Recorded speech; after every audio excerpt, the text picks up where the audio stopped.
दारू कैसे बिहार में बंद होगा?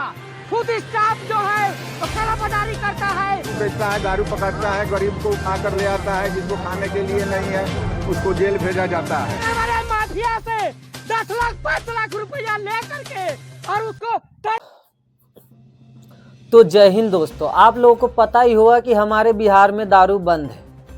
पता है ना, सुन के हंसी आ रहा होगा क्योंकि हमारे बिहार में ना दारू बंद सिर्फ सरकार के नज़रों में है। जनता के नज़रों में तो आज भी वही पुराने तरीके से दारू एकदम बड़े ही आसानी से एकदम घर घर मिल जाता। सरकार का फैसला था कि दारू बंद हो जाएगी तो बच्चे पढ़ेंगे, अच्छा शिक्षा मिलेगी, कोई दारू नहीं पिएगा, सब अच्छे से रहेंगे, पैसा उसका बचेगा और अपना मजदूरी करते हैं, दारू नहीं पिएंगे, जो पीने वाले हैं वो लोग मानेंगे, दारू नहीं करेंगे। सरकार की योजना तो ये थी। लेकिन जो बीच के लोग हैं ना, उन्होंने इसको एक बिजनेस ही बना दिया। ये समझिए ऐसा बिजनेस कि जिसका हिसाब किताब लेने वाला कोई नहीं है। बिहार में अब एकदम सरेआम, चाहे आप किसी में गांव में चले जाइए, आपको दारू एकदम धड़ल्ले से मिलता है। और पुलिस वाला भी गांव में डेली घूमता है। ऐसा नहीं है कि पुलिस वाला नहीं घूमता है, लेकिन उसको नहीं मिलेगा। उसको मिलेगा पता कौन? दारू पी के कोई 2-4 आदमी मिला, कोई दारू पी के गाड़ी वाला मिला, उसको पकड़ा, ले गया अंदर। उसके बाद अंदर जाने के बाद जो दारू पिया हुआ है उसको बढ़िया से पेला और उसके बाद बिहान भेला उससे 1000-2000 रुपए लिया, छोड़ दिया धंधा। ठीक है। दूसरा, अगर कहीं से ट्रक आ रहा है जो छोटा पार्टी का है, जो पैसा नहीं दिया है पुलिस को, जिसका आगे तक पहुंच नहीं है, जिसका एसपी से पहुंच नहीं है, जिसका थाने से पहुंच नहीं है, अपना चोरी चुपके से लाता है, उसका दारू पकड़ेगा और थाने में ले जाया जाता है।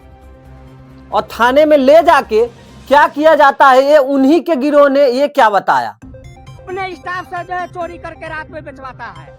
दारू कैसे बिहार में बंद होगा?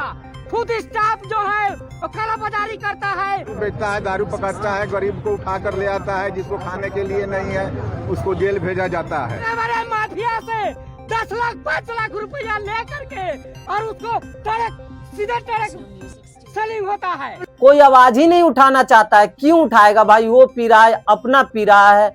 अरे भाई, वो जो पैसा दलाली में जा रहा है ना, जो इधर उधर से जा रहा है, तुम्हारे टैक्स के पैसा है।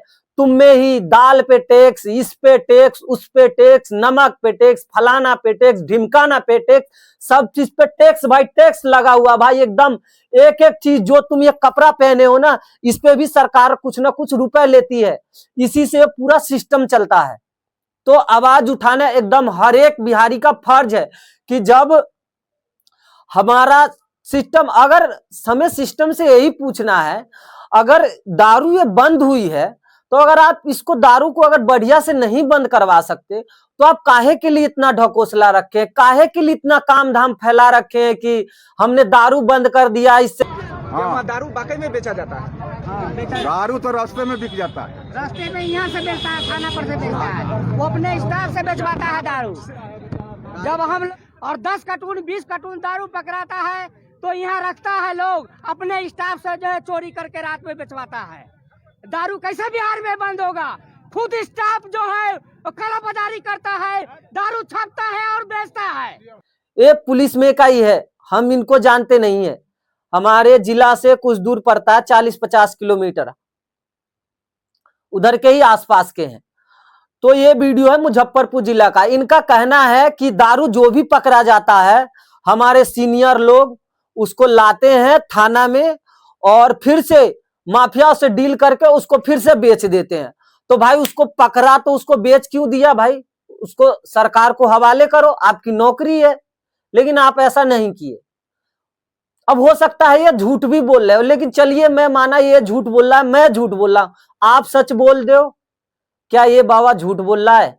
अपने आत्मा पे रख के पूछो। एकदम हमारे हिसाब से तो रियल है, आपके हिसाब से जो भी हो, आप अपनी प्रतिक्रिया बता सकते हैं।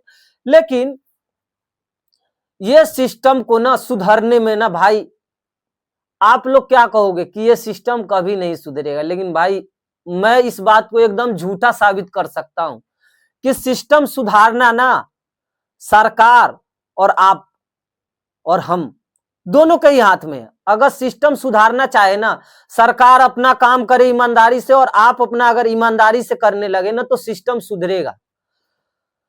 आप देश की आजादी से पहले सोचिए, जहां पहले के समय जब हमारा देश आजाद नहीं हुआ था, लोग लंगे भूखमंगे थे, मतलब अंग्रेजों की गुलामी वगैरह करते थे, थोड़ा बहुत दे देता था, उसी से काम चलाते थे। उसी के बीच में एक आया हमारा बापू गांधी, उसने बताया कि हम तुम सबको आजाद दिलवाएंगे, आजादी दिलवाएंगे। सब ये क्या बात कर रहा है, आजादी दिलवाएगा?